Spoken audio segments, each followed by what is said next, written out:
Hello, what is up, ladies and gentlemen? My name is T95, you can call me Eli, and today is a little bit of a different video because I have been tagged by Pokemon Trainer Kayla to do the Pokemon Trainer tag. This is a tag video where I answer a bunch of Pokemon related questions that I have right here on my screen, right under the camera, so it still looks like almost I'm looking at you, but I'm not. I should clarify something first. I haven't played many of the Pokemon games at all. Like, I've played all the way through X, and that's the only game that I fully beat, but I played most of the ways through, like, Omega Ruby, and then I played through, definitely most of the way through Red. So that's my experience in Pokemon. I was more of a fan of the cartoons. What is your favorite water type? For this I chose Greninja because he's the first water type that I chose at all ever in the game X. Pokemon X, as some call it. I call it X, just X. People get really confused when I do that. Anyways, next question. What is your favorite fire type? I gotta stop doing the accent. It's probably a little racist. So for my favorite fire type, I chose Blaziken. I feel like Charizard would have been too easy of an answer, and everybody loves Charizard. I think he's alright. He's just kind of not as exciting when you realize what he would actually look like in real life. He's actually like 5 feet tall. What a loser. But Blaziken, shaped like a human, so he's already cool. And Blaziken's just cool, man. He has like fiery kicks or something. I don't know what I'm talking about. He's also the starter that I chose for Omega Ruby, not the starter I chose. Torchic. Okay. What is your favorite grass type? Now, grass type Pokemon in general are just bad. These are the facts. But since I had to choose, I chose Leafeon because Leafeon is the coolest looking one and my favorite evolution. So there's that. If I was a gym leader, what Pokemon type would I main? For this, I chose Psychic because I think Psychic Pokemon are hella cool, and if I was in Gen 1 games, I would be so overpowered. Oh. What would you nickname your rival? For this one, I chose the name Josh, because I know that there's like a million Joshes out there, and you're watching this right now. Your name's probably Josh, and you're my rival, so there's that. I hope I made you mad. I hope I made all the Joshes in the world mad. I know like 10 Joshes. If they see this, they'll beat me up. Next question. Oh no, you just fell into a pitfall trap made by Team Rocket. How do you escape? That's a trick question right there because my Team Rocket, maybe your Team Rocket's different, but my Team Rocket is the Team Rocket from the TV show. Your Team Rocket may be from the game and they may be competent, but my Team Rocket looks like this. And they got themselves caught in the pitfall trap while I stood on the sidelines, so I just walk away. Toodaloo. In the future, scientists create real-life Pokemon, but due to restrictions, you can only have one. Who do you choose? That's the whole question. Who do you choose? So for this, I chose Cubone, because Cubone is cute, and he deserves to be loved by everyone. And I'd be allowed to actually take him in places unlike scary kind of Pokemon like Charizard or Gyarados. Next question.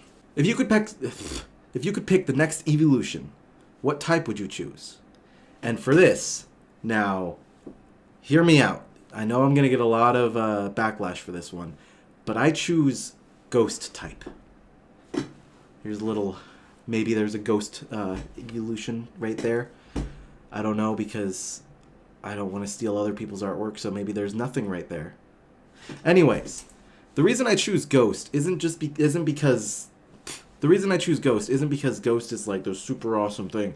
No, it's because the way that you would evolve Eevee into a Ghost type would be cool. Terrible, but cool. Like, imagine if you take Eevee, you let it pass out, or whatever Pokemon do when they die, when they pass out, yeah? You let it pass out, and then you store it into the computer, and you leave it there for maybe a week or so. When you pull it out, it would evolve into this Ghost-type Pokemon, symbolizing that you let your Pokemon die, is what I'm saying. Okay? I'm sorry. If you could be a Pokemon, who would you be and why?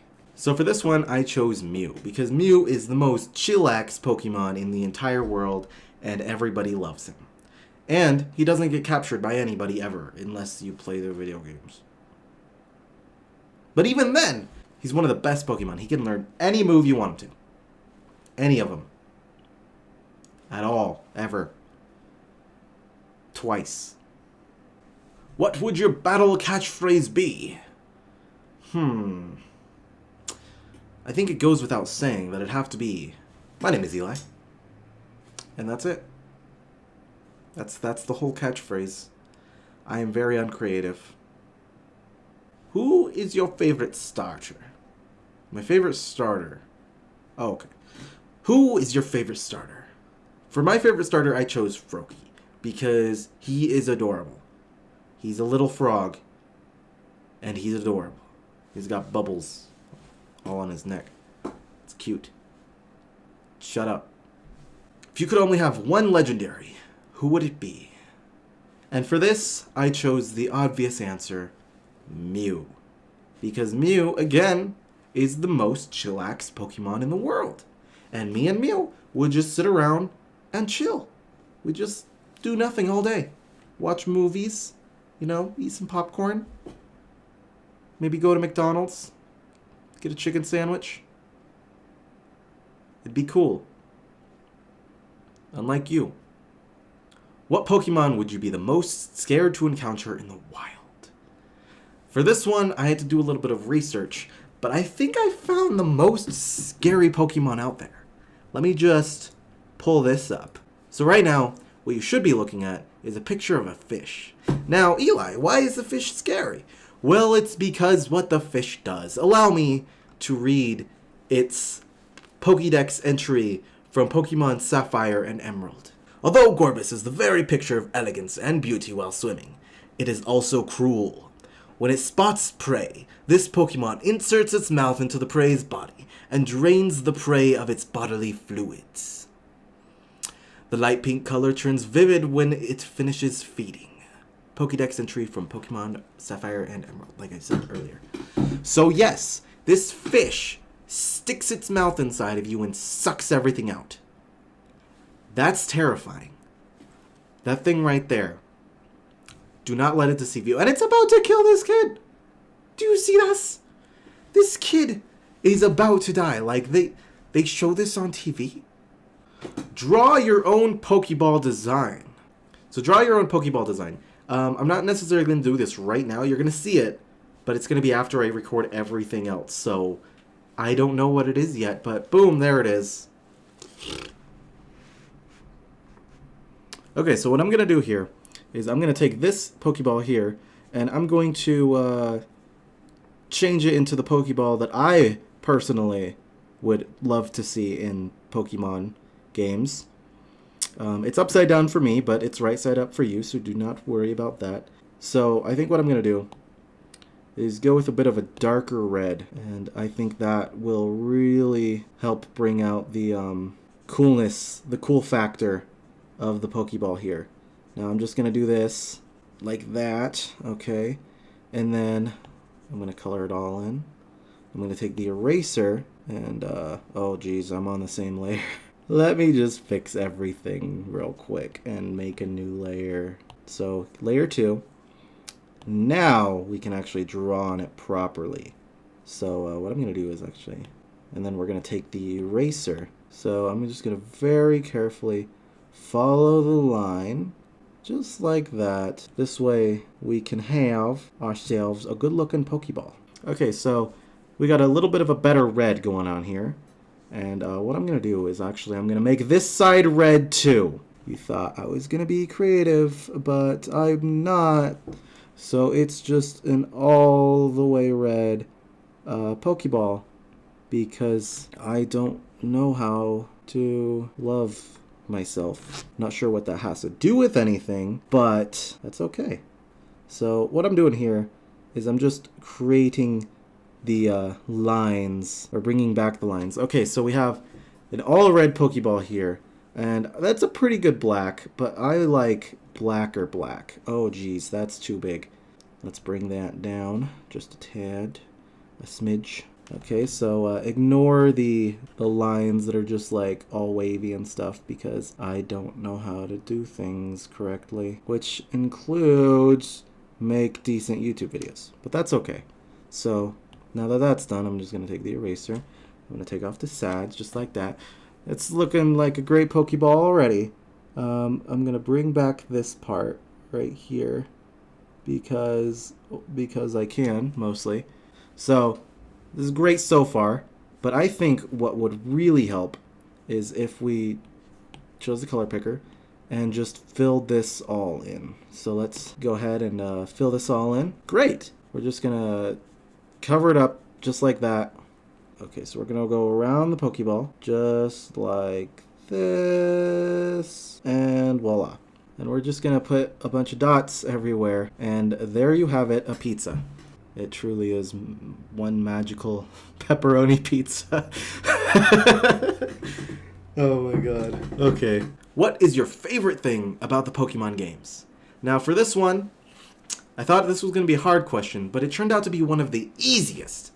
Because if you remember back in the day, a long, long time ago, when children would run around on the playground, us as children would run around on the playground, not me because I was poor and I didn't have a Game Boy, but those other kids ran around on the playground. They told each other stories of trucks and how to do this and how to do that. What I'm saying is that the Pokemon games required communication, and not just, oh, how do I get past this part? No, it required communication as in, hey, do you want to trade this Pokemon? Or, because you had to trade Pokemon in order to let them evolve, or you had to trade Pokemon just to get certain ones that weren't even in your game. And I think that's the coolest thing about the Pokemon games is how they require you to kind of team up with other people and play them as a big group of people. A large group of Pokemon fans playing Pokemon because Pokemon stuff. That's why I chose that answer, if that makes any sort of sense at all. So for my first nomination, I choose It's Alex Clark. He makes great animations, and he's awesome, and he's more famous than me. You've probably already seen him. He also loves Pokemon, so who better to choose than him? I also volunteer. Boom! Mr. Fruit. He makes Destiny-related videos, but I'm pretty sure he plays Pokemon. In fact, I'm positive he plays Pokemon. He is my second volunteer. My third choice, and I know you're not going to see this, but hey, if you guys can just tweet out to these people and let them know that they need to make these videos, they'll see them and they'll make the videos. So for my third choice, I choose Chatronic, because why not? Chatronic is a boss. He does all kinds of Nintendo related stuff. And like, look, there's him with Pokemon stuff right now. Like, I also nominate Jax Film's dog, because I think that would be interesting. That's it. Okay, so that was my Pokemon Trainer Tag video. The trainer tag was created by Pokemon Trainer Kayla. You can check out her channel right here to go to her video of the Pokemon Trainer Tag. You could also see the people that she recommended. So, if you liked what you saw here, be sure to check out a couple of my videos. Go up into those cards, see Pokemon Trainer Kayla, and that's it. Peace.